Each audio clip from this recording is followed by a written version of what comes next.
Hello, so let me give you sort of my final thoughts. This will be the last DFAM video, unless I get a bunch of requests, so if you have something, leave a comment. Also, I'll take some ideas for the next thing I'm going to do a tutorial on. I'm kind of between doing Grandmother or doing the Prophet 6, because I know them both really well, and, there's a million Grandmother tutorials out there, but I do kind of the same thing where we break it down so you don't have to watch an hour-long thing. So, anywho, let's talk about some final takeaways from the DFAM. I just want to talk about how I look at this thing because there's some universal things to take away from this.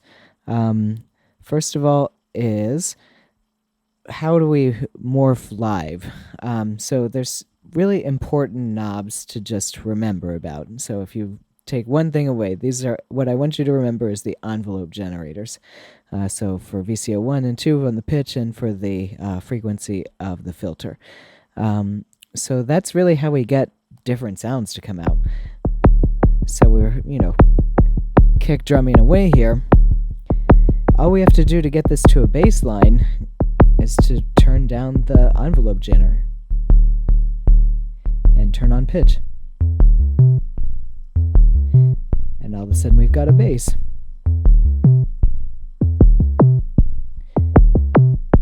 So the envelope generators are kind of where we're getting the percussive sounds.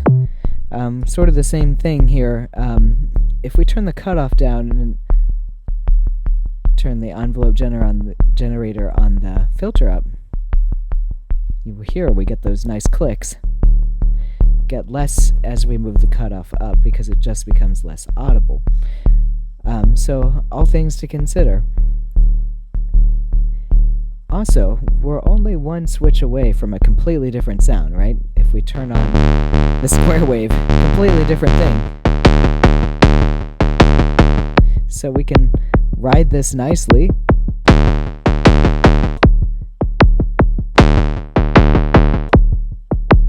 And this is where kind of the filter envelope generator does some nice stuff, right?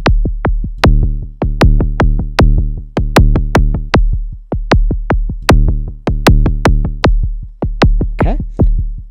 Another thing, with VCO2, we're really only one switch away from more complex sound.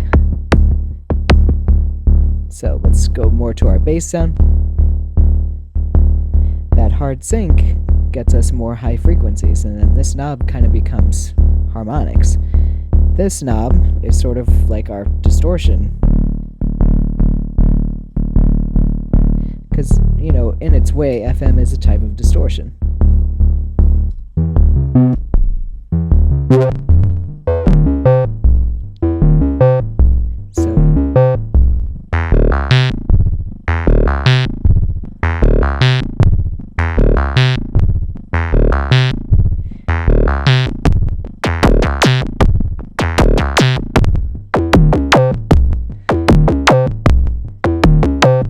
So you hear, just by turning these envelope generator knobs, that's kind of where most of the action is here on the DFAM. It's sort of like it's a synth, it's a percussive thing.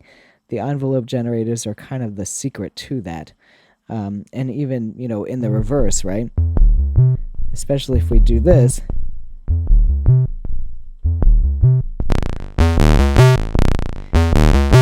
I've just reversed the envelope generator, so now it's like really more like a bass. So something to keep in mind. Same thing with noise. These are kind of like the center of percussive sounds for high percussive sounds.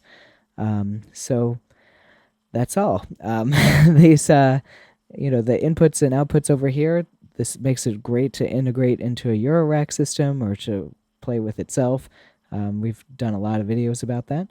So I hope you learned something, and I hope I taught you enough that you can go out on your own and feel comfortable experimenting, but not too much that you feel locked in, because that's sort of the trick when you teach electronic instruments is like, how do we learn enough to free people, but not teach so much that there's no creativity left.